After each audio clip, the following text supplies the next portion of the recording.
happening there is doing what is so drastically different from what we think we should or what we've done before is getting that same phrase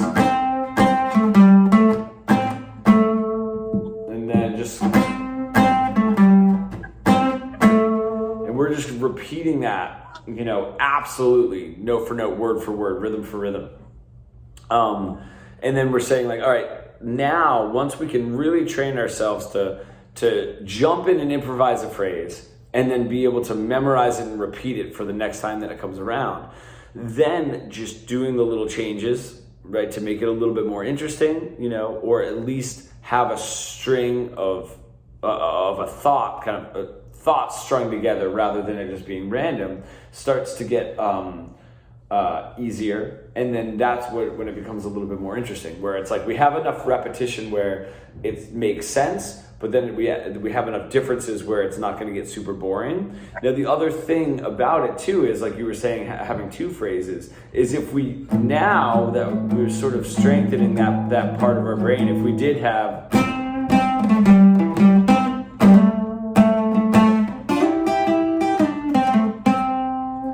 and then the same thing,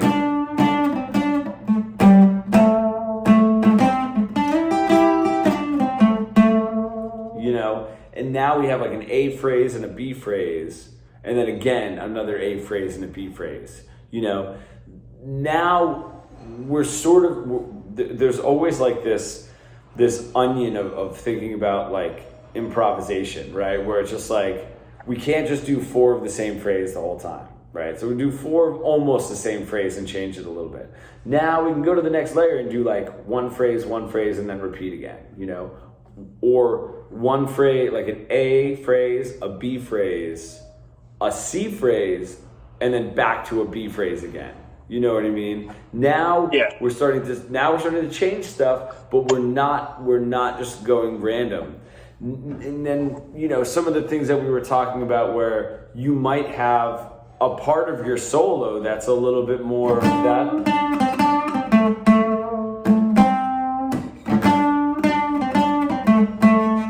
That makes sense. And then the next part of your solo is like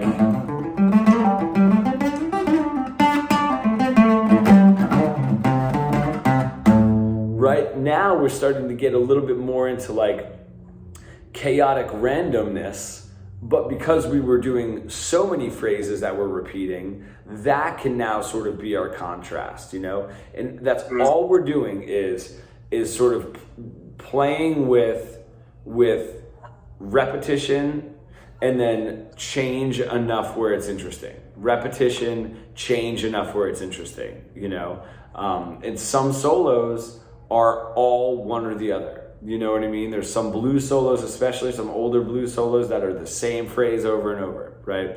And that might start getting boring to us. There's some solos that are a little too out in the, like some of the yes stuff that we were doing. You know what I mean? Like that was like some of that stuff was way out there, and there was no repeating of the phrases. Think about how much harder that was to learn, not even because it was like physically hard to do, but it was like, what comes next? You know what I mean? Because like it wasn't predictable. And it was like, what is the next thing? Try that, and because our main weakness is repetition, just throw it on. Don't worry about any like guidelines, so to speak. Just throw the backing track on and just think a little bit more of repetition. You know what I mean? But don't think too much of like the same phrase twice or anything like that. Just sort of see what comes out. It's a little bit of a silly exercise, but we sort of had this like, I didn't want this particular student, I didn't want them to sing anything, right? Because I didn't want that to get in the way of the notes that they were playing, the melodies, the phrases. But we were sort of like looking at the blues as like two of the same lyric almost. And then the lyric changes. So it was like something ridiculous, like My Dog Has the Blues, right? So the student was like,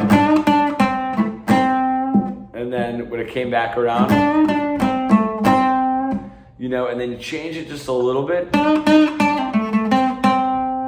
you know, and then sort of ended the 12 bar together that way. We do forget that, you know, the guitar doesn't have obviously the lyrics to it, right? So when it's like the same melody that repeats, and even the same lyric that repeats, even though most of the time it's different, that the fact that there's words and lyrics, which is another dimension to the melody when you're listening to a singer, if the words are changing, especially, that adds an aspect of change. But the melodies that stick the same the whole way through, we could sort of use that idea. Where now, if we're running around a little bit too far from phrase to phrase, you know what I mean? We don't have the lyrics and the words that show the similarity. Where you could have a song where it's two of the exact same lyrical lines, but the melodies are completely different, right? But those lyrics sort of tie it together, you know. Or if that's like kind of the story of the song. Well, we don't have that with the guitar, you know, or with any lead instrument. So when we're trying to build that, and we don't have the words, we only have the melody and the rhythm that sort of tie it together. That's when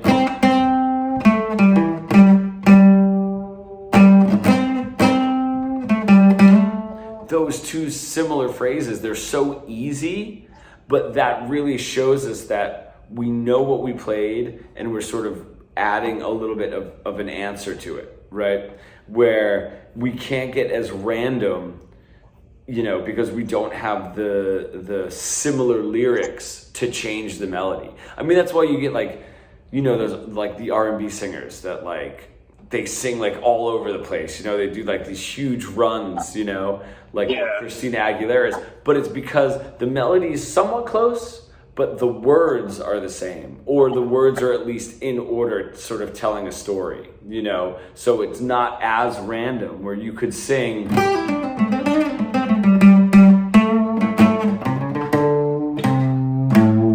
and that would like make sense together. But for the guitar, it kind of sounds like it's just like a bunch of random things put together. So think about keeping it really, really similar. I don't know I can't remember what artist this was, but it was a harmonica. And that was sort of like the bluesy groove. And the whole solo, I like remember it so well, was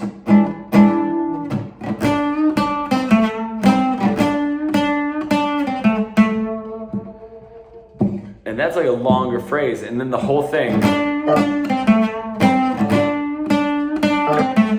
without one single change. And then right there's like when the 5 sort of came around, and all it was like a little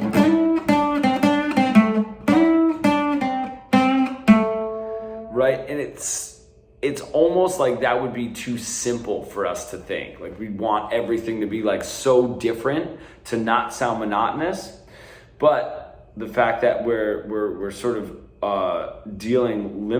limiting ourselves with just sort of the melody and rhythm, let's try to hit some monotony, right? Let's really strengthen that up, because that's never, when we're getting into improvisation and blues stuff and rock stuff, monotony is never the problem. The problem is always randomness. You know what I mean? And that's what makes the solo sound crazy. And the wildest thing is when we're doing it,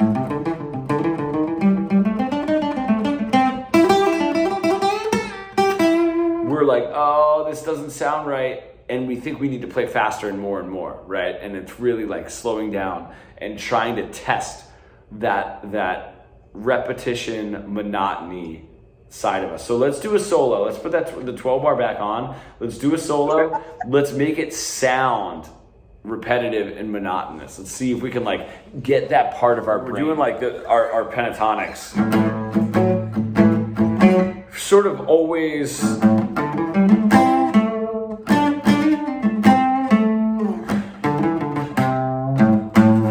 we hear that root note, right, so much, And what happens is before we even really start using our ear to play these kind of solos, our ear starts recognizing that tone, right? The root note of the pentatonic.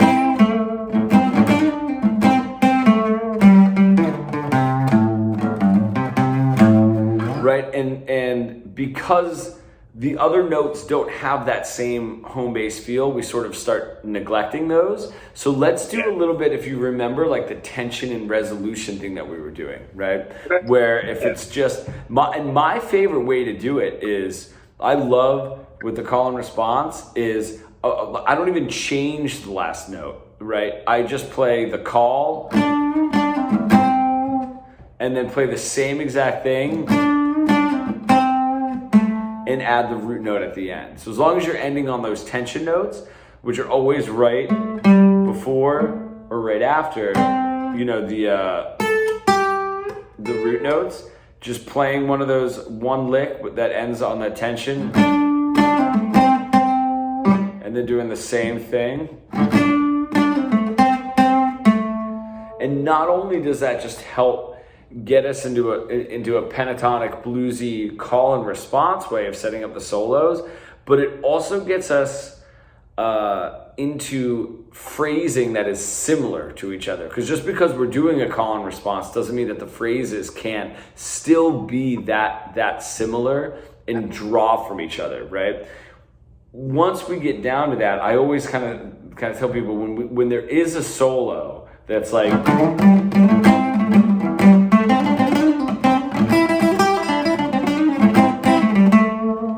that may sound like a little bit of a chaotic, longer phrase, but it's sort of exactly what we're doing, built off of each other, just without the phrase stopping in between, right? So it's still, you know, it's just like speaking another language. If you're sort of like, you know, you say the sentence and then you like stop, and then you have to think of the next sentence and then say it and stop, and then eventually we can push through like a whole paragraph without having to stop. And that's sort of what's happening, is we're always thinking in these sections of phrases and call and response and sort of playing off of the last thing that we played. And that's how we can put these longer, bigger solos together without it just being like, you know, the usual rambling type stuff. So let's try that. One phrase that ends on like a call, and then it can be the same exact thing. Try a couple of them without even putting the backing track on.